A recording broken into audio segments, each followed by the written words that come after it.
Je serai d'une détermination absolue et je ne céderai rien aux fainéants, ni aux cyniques, ni aux extrêmes.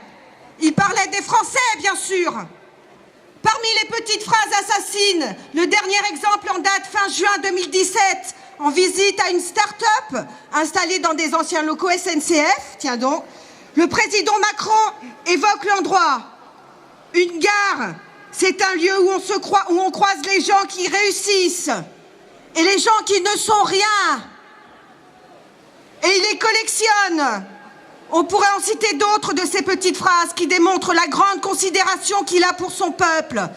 Les petites gens, après les 100 ans de Hollande, voilà les illettrés, les fainéants, les cyniques, les extrémistes, les gens qui ne sont rien. Et il en passe du monde dans une gare pour aller au boulot, enfin, quand ils en ont un.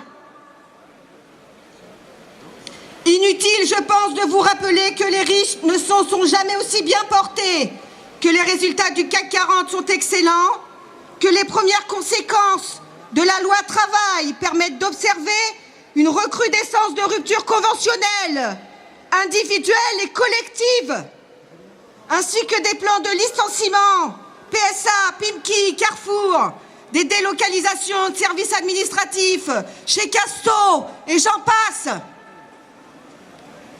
Et ce n'est pas fini.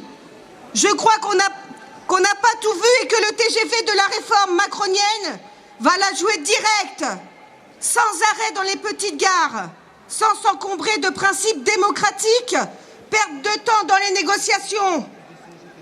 Il veut nous faire croire que c'est pour sauver la SNCF, pour un meilleur service public, pour aider les salariés. Mais comment le croire quand on constate que ces premières mesures visent à favoriser les plus aisés, à ponctionner quelques euros sur l'APL et de continuer à raboter les pensions de retraite de nos aînés en augmentant la CSG?